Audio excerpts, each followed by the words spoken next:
comme on l'avait prévu pour les 5000 abonnés sur YouTube, vidéo spéciale où je vais répondre à certaines de vos questions. Première question. Salut, je me demandais quelle formation tu avais suivie pour en arriver là et où, avec qui tu avais travaillé. Tu as un style très développé et bien à toi, bravo.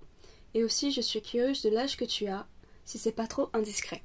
Merci beaucoup parce que ça me touche énormément, c'est vraiment très très gentil.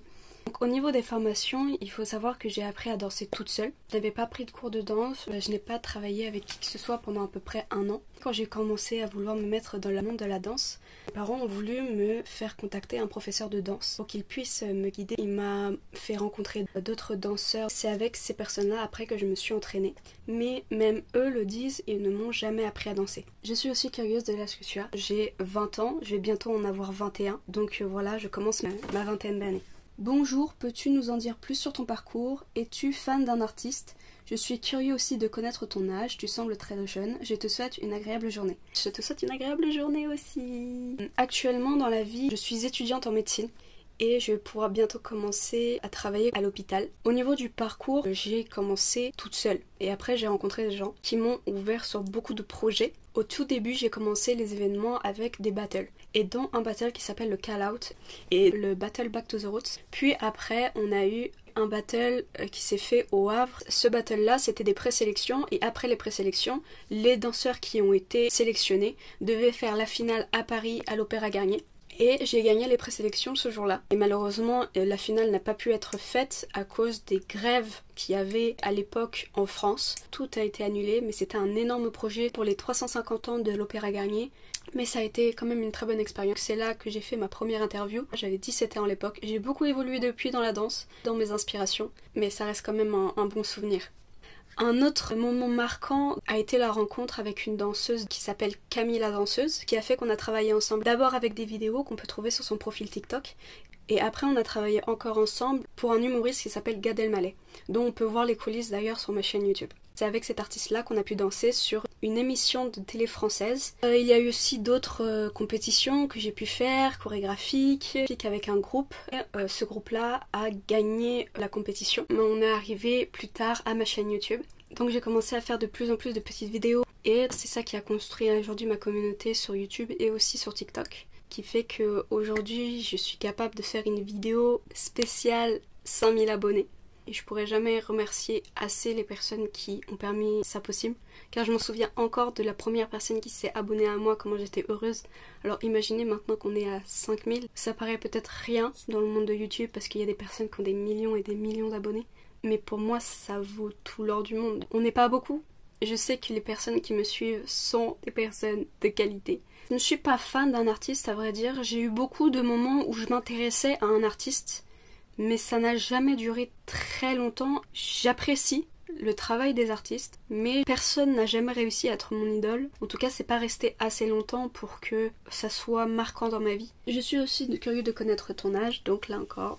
Comment tu entraînes ton corps pour être une danseuse? Je m'entraîne souvent en dansant, je fais du freestyle, mais je vais pas avoir d'entraînement très spécifique, à part des mouvements très techniques qui demandent beaucoup plus de la force ou de la souplesse ou de la mobilité. Je suis obligée de m'entraîner un petit peu en amont pour être sûre que j'ai la force nécessaire, que j'ai la mobilité nécessaire, que j'ai la souplesse nécessaire pour le faire. De 1 pour pas me blesser et de 2 pour bien faire le mouvement comme je l'ai imaginé et non pas autrement à cause d'une lacune de force ou de souplesse. Donc prochaine question, où apprends-tu à danser et quelles sont tes inspirations? C'était chez moi et par moi-même. Ce qui m'a vraiment permis d'évoluer énormément et beaucoup plus rapidement, c'est YouTube.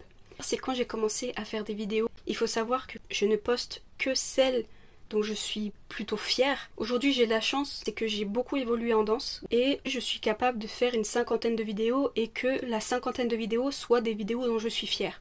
Au début de mon apprentissage, je pouvais jeter 50 vidéos et en garder que 2 ou 3. C'était pas un très bon rendement, mais ça m'a permis d'apprendre et surtout d'être beaucoup plus fière de ce que je fais.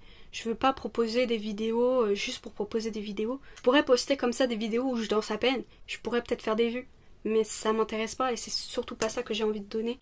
Et je peux enfin développer quelque chose que j'aime autant visuellement que quand je le fais pendant que je danse. Et ce qui est aussi important, c'est ce qu'on ressent. Si on se sent bien quand on danse et qu'on aime ce qu'on voit, en tant que danseur, on a tout gagné. Mes inspirations sont multiples. Quand j'ai commencé à danser toute seule, j'ai commencé à copier ce que les autres danseurs faisaient. Parce que l'esprit humain apprend en copiant. J'ai commencé à imiter tous les danseurs que je pouvais voir. Au début, j'avais pas prévu de danser. Ce qui m'a vraiment mis dans le monde de la danse, c'était les musiques. J'avais vu des danseurs qui ont utilisé des musiques qui m'avaient beaucoup plu. C'était du hip-hop, de la trap music, ce qui était vraiment le genre de musique que je voulais écouter à l'époque. J'ai retrouvé les musiques que ces danseurs-là avaient utilisées en regardant une vidéo qu'ils avaient fait pour le World of Dance. Et c'est vraiment les vidéos du World of Dance qui m'ont fait commencer à danser. J'ai commencé à voir plein de danseurs. Un qui lui m'a donné plus envie de danser que les autres, c'était le danseur Mark Escott, qui lui fait beaucoup de popping et qui danse beaucoup sur de la musique dubstep.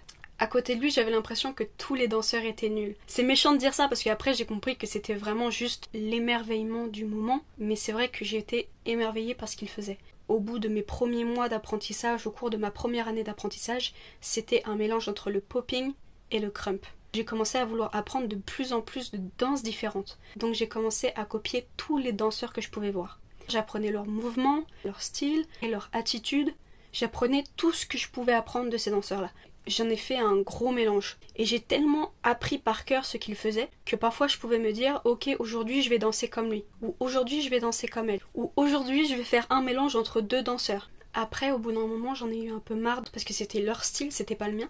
J'ai commencé à vouloir trouver mon propre style. J'ai beaucoup fait de recherches et je me suis aussi éloignée de la danse, puisque je me suis inspirée des arts martiaux. Donc par exemple le kung fu et le tai chi. Ce sont des mouvements qui sont très précis, mais qui nécessitent une mobilité et un contrôle du corps que j'ai rarement vu. J'ai été beaucoup inspirée par ça. Au niveau de la danse pure, je me suis inspirée principalement du popping et du crump en termes de technique. L'énergie du crump, du voguing et aussi beaucoup du contemporain. Et le contemporain permet d'exprimer beaucoup les émotions fortes. C'est une des danses les plus expressives qui existent. Donc quand on voit que j'essaye d'exprimer beaucoup d'émotions, c'est la danse contemporaine qui m'a inspirée énormément. Quand je fais des mouvements très rapides, très précis, c'est beaucoup plus rapproché du crump et du popping. Mais il y a une chose que l'on doit savoir sur ma danse, c'est que j'ai beaucoup changé d'inspiration, de style, mais il y a toujours les mêmes choses qui sont restées, que j'ai toujours utilisé les mêmes techniques, toujours un peu la même base. J'utilisais énormément de speed control, des ralentis, des mouvements très rapides, beaucoup utilisés dans le crump. J'ai beaucoup utilisé aussi des micro-mouvements, des mouvements très petits mais très précis, comme on peut utiliser par exemple dans le popping ou dans le crump. L'utilisation de ce qu'on appelle les hits, les contractions musculaires très intenses, qu'on peut trouver aussi dans le crump et dans le popping. Et aussi une énergie parfois un peu débordante, très explosive. Finalement, on pourrait résumer un petit peu mon style comme de la danse contemporaine avec des techniques de crump et de popping, ce qui fait un mélange très étrange, mais qui m'amuse bien. Ça en vient à faire un petit peu des acrobaties très étranges. J'espère que cette vidéo vous a plu et que vous avez aimé en apprendre un petit peu plus, peut-être pour mieux comprendre ma manière de danser. Et je vous souhaite une bonne journée, une bonne fin de journée, une bonne nuit, et à bientôt pour de nouvelles vidéos. Et encore merci à ceux qui ont participé. Et à bientôt.